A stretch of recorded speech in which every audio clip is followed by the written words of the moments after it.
Aloha și bine ați venit la un nou video! Astăzi vă voi arăta cum să construiți un calculator.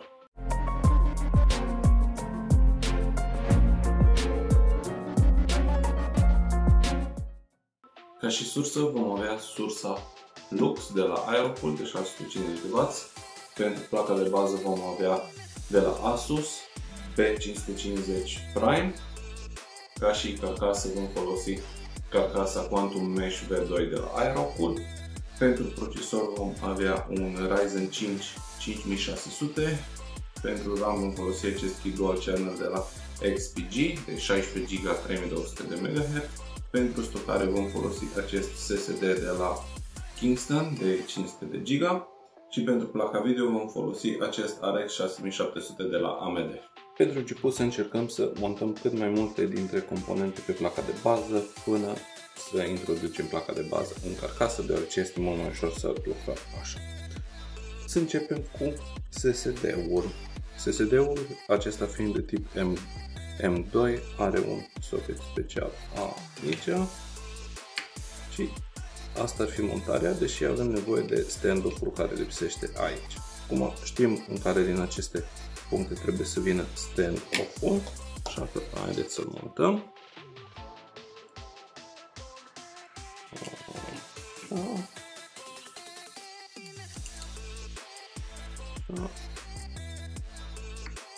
Și acum,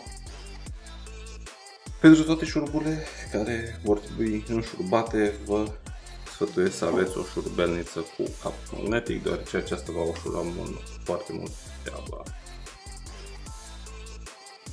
Și când vine vorba de cât de tare trebuie să strângeți șurubul, vă sfătuiesc să-l strângeți până în momentul în care nu se mai învârte, dar decât dacă puneți forță asupra acestuia. Așa, perfect. Acum haideți să montăm și procesorul.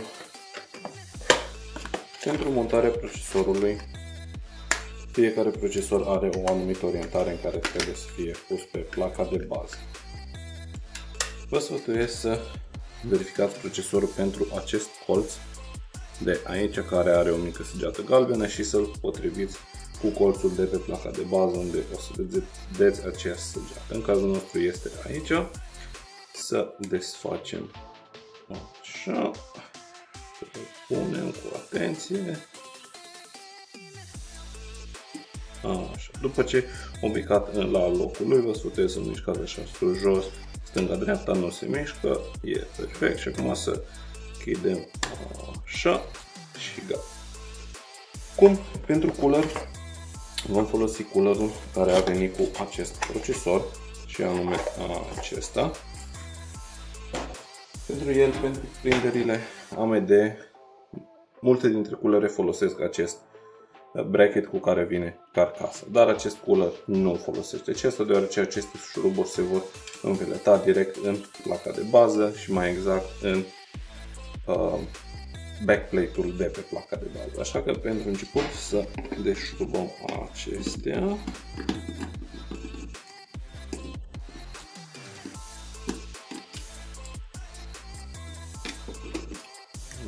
Așa, una este scoasă.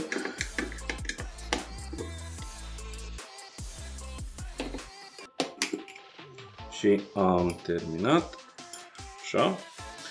Acum, acest cooler a mai fost folosit și nu are pastă termoconductare pe el. Majoritatea coolerurilor vin ori cu pastă preaplicată, ori veți primi puțină pastă, așa, sub forma aceasta de siringă, însă nu atât de multă, mult mai puțină, sau cu un pachetel în care aveți niște pastă termoconductoare.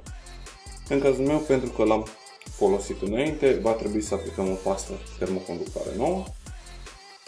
Va trebui să aplicăm cât un bob de mazăre. Este nevoie să aplicăm foarte multă. Și acum să montăm și coolerul. Cum am spus, acesta va fi înșurubat direct în acest backplate de aici. Ne asigurăm că îl punem corect. Așa. Acum, pentru înșurubarea acestuia, va veni și doamna Sneaky. Acum, pentru înșurubarea acestuia, vă sfătuiesc să-l înșurubați puțin câte puțin în formă de X, pentru a nu pune prea multă presiune doar pe o anumită parte.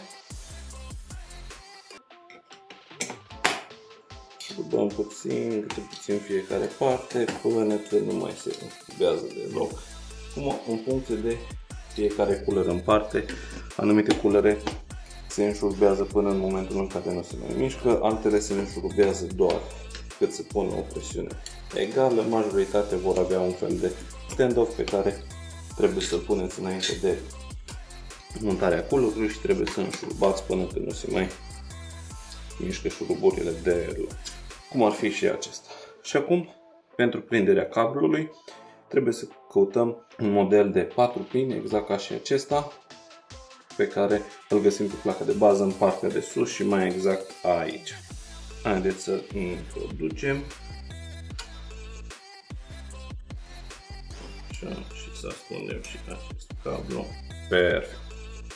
Acum, pentru rami vor fi ultima componentă pe care o mai putem monta înainte de a pune placa de bază în carcasă.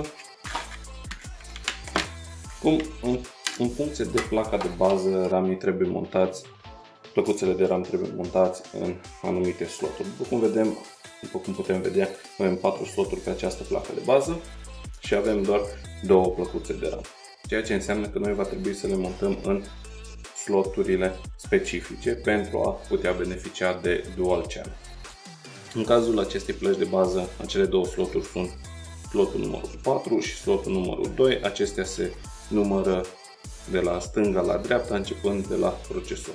Și de obicei plăcuțele de RAM se montează cu acțibilul acesta către cooler, dar puteți să vă luați după acest lucru de aici să se potrivească cu cel de pe placa de bază. Așa, va trebui să aplicați o forță relativ mare pentru a putea securiza plăcuțele de RAM până în momentul în care această clamă sare înapoi. Punem și a doua plăcuță. Perfect. Și cam atâta este ce putem face pe placa de bază înainte să punem aceasta pe carcasă. Acum, la carcasă, pentru început, va trebui să montăm acest IO Shield. Îl vom monta cu aceste părți în partea de jos a carcasei, adică aici. Va trebui să montăm așa, să avem grijă la cablul de la ventilatorul din spate. Ok, și aici veți avea nevoie de ceva forță pentru a-l împinge la locul lui. Gata. Acum, totdeauna să aveți grijă să aveți aceste stand-off-uri montate pentru placa de bază și să aveți grijă să se potrivească cu găurile de pe placa de bază ca să nu scurt-circuitați placa de bază. Wow. Să introducem și placa de bază. Placa de bază întotdeauna, dacă aveți un cooler pe aer, puteți să o apucați de cooler, deoarece dacă l-ați pus destul de bine, va susține toată placa de bază. Așa. Ok.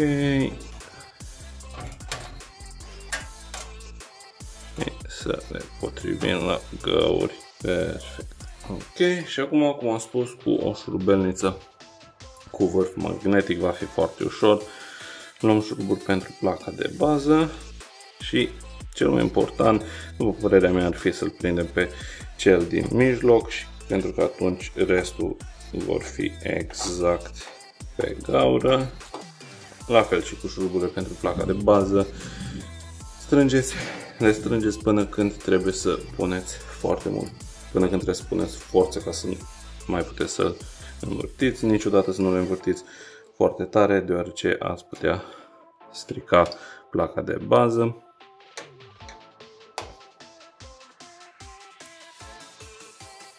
Așa, și restul aproape se potrivesc la gaură. Mai prindem câteva înainte să le strângem de tot. Așa. Acum să prindem un șurub și celălalt capăt. Pentru plăcile de bază Full ATF ca și acestea, aveți 3 rânduri de găuri care trebuie strânse cu șuruburi. Desigur, partea din mijloc, aceasta, câteodată stand-off-ul este unul cu umplutură ca să se potrivească la fix pe gaură și în acel caz acolo nu trebuie montat niciun șurub. Așa. Cum să le prindem și pe restul.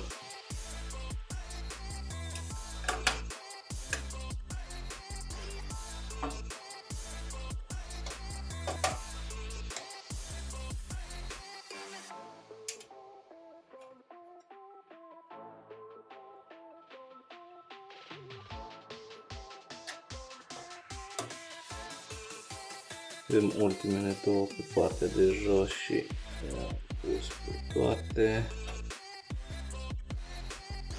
Acesta este ultimul. Și cu asta partea ușoară am terminat. Acum că partea ușoară s-a terminat, trecem mai departe la conectarea firelor. Când am început să deschidem panoul din spate, trebuie să nu pierdem aceste șuruburi. Punem panoul departe și să vedem conectori. Pentru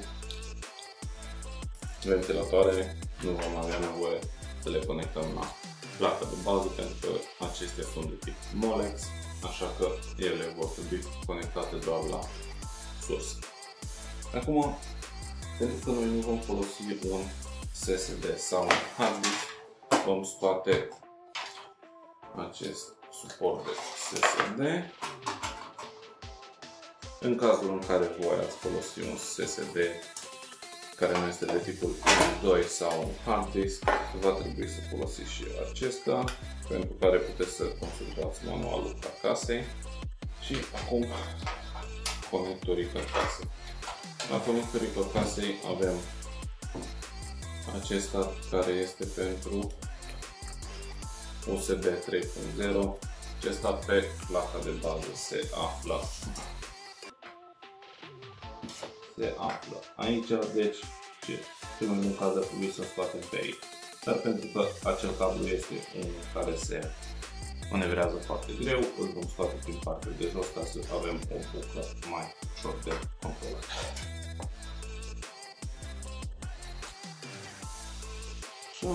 Și acum să-l introducem, să aveți tot timpul în vedere unde este această ieșire, pe placa de bază.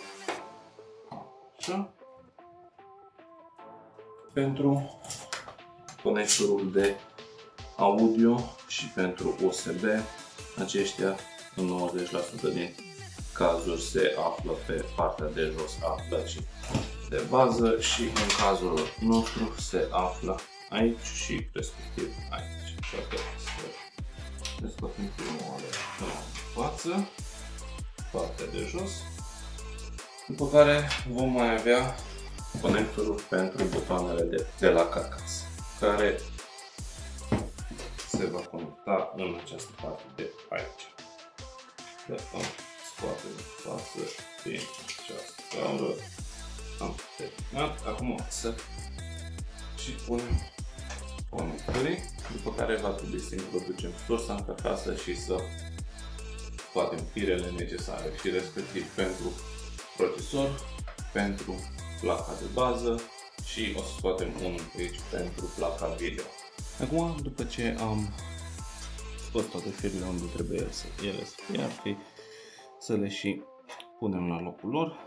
M-am zis, acesta este HD audio, în cazul nostru va veni aici pe această placă de bază.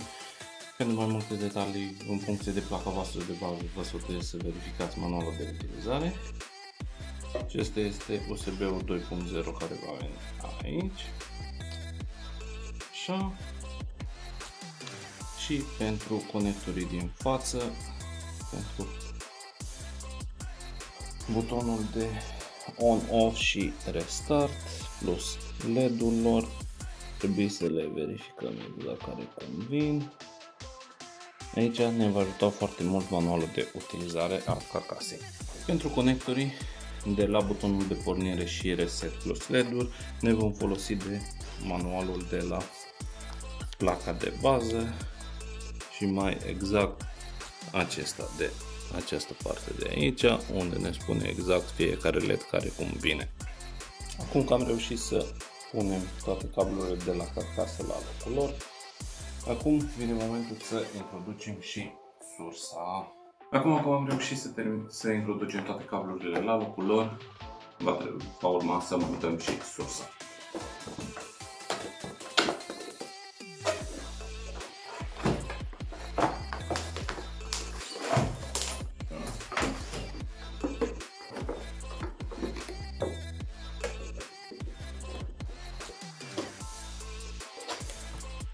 Acum introducem sursa. După cum ați putut vedea, am scos câteva cabluri de dinainte, pentru că aceasta este o carcasă relativ mică, cu puțin spațiu, așa că trebuie să vedem cum introducem și ei.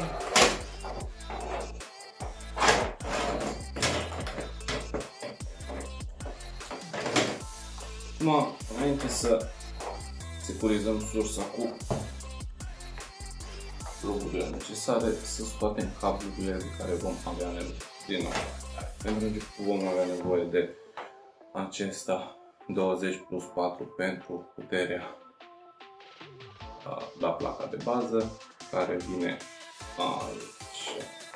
Și am scos, după care avem nevoie de acesta care este un 4+4 pentru procesor. Acesta va veni aici sus și cel mai important lucru pe care vom mai avea nevoie este acesta care este 6+2 pentru placa video.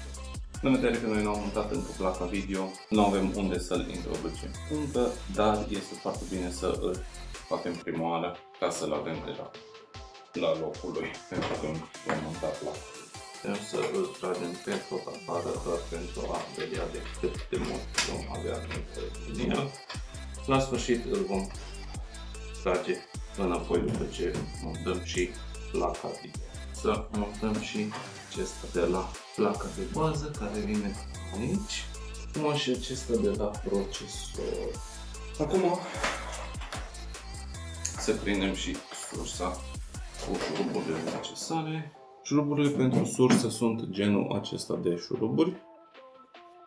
Vin pachetate cu sursa, dar întotdeauna aveți și câteva de rezervă împreună cu carcas.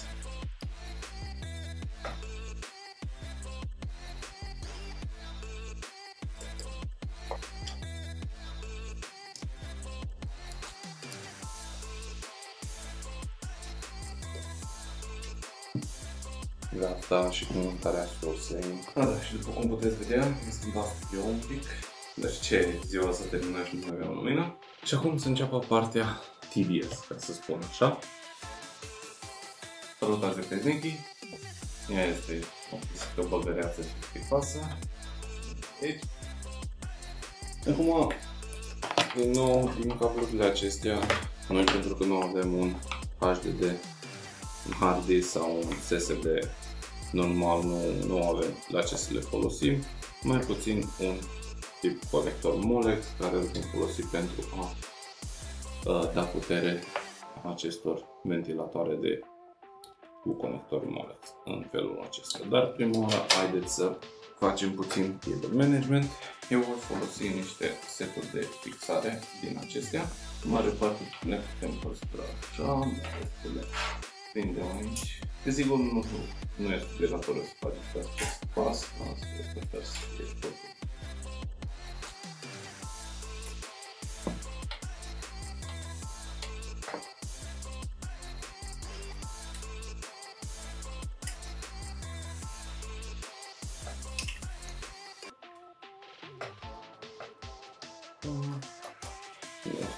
De cabluri pot fi introduse ceea ce nu folosim ca să nu rămâne, le putem pune aici în locul HDD-ului, în vedere că am scos acea extensie, și să conectăm și acesta la ventilatoarele la curent, așa. Ascundem excesul de cabluri. Dacă am fi avut o sursă modulară, ne-ar fi fost mult mai ușor, am fi folosit doar cablurile, am fi introdus doar cablurile de care avem nevoie, însă pentru acest build nu am avut o sursă modulară. astea le putem ascunde din nou aici. Și asta îl putem tinde aici, pe parte, ca să nu ducă atât de mult.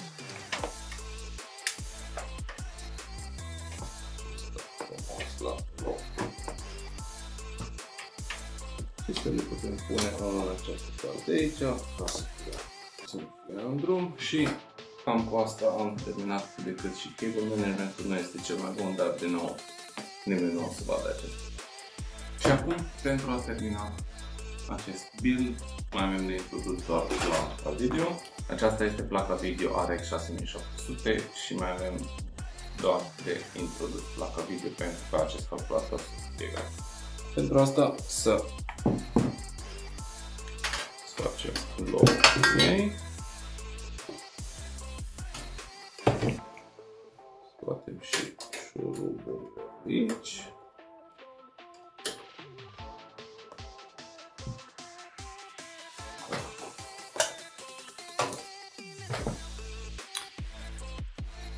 Acum, pentru a introduce această placă video, pentru a putea introduce această placă video, va trebui să desfacem această vânzătoare și să o introducem.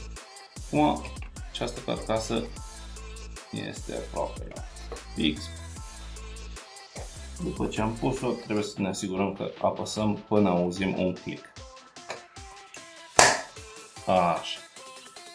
Și acum, pentru a o securiza, vom introduce aceste șuruburi înapoi.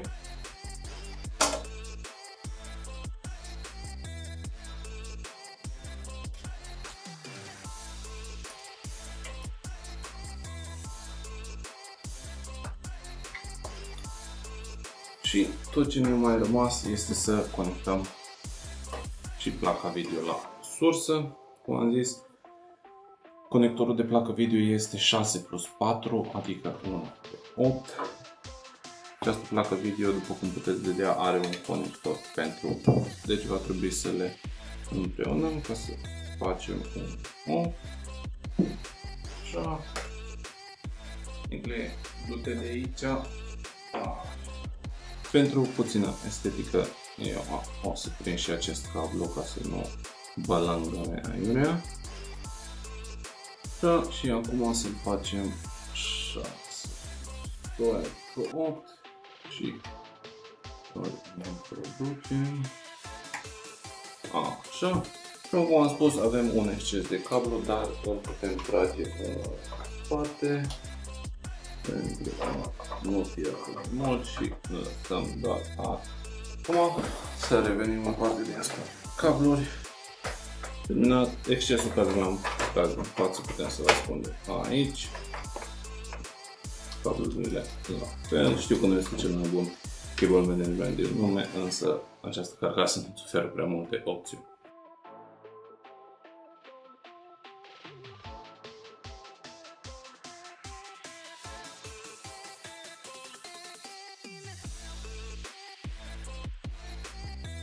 Și acum, ca să încheiem build-ul, vom pune padurile la locul lor. Acum este și momentul adevărul în care vom vedea dacă se va închide panoul sau va rămâne portă. Ok. Nu am venit la locul destul de ușor.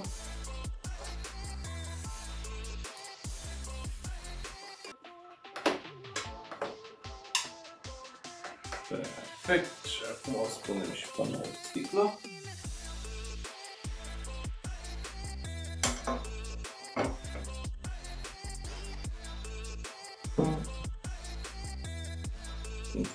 Iar ai venit pe aici.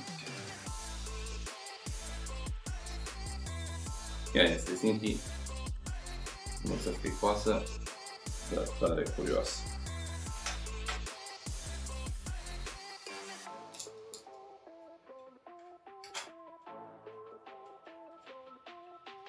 Da, nu calculator.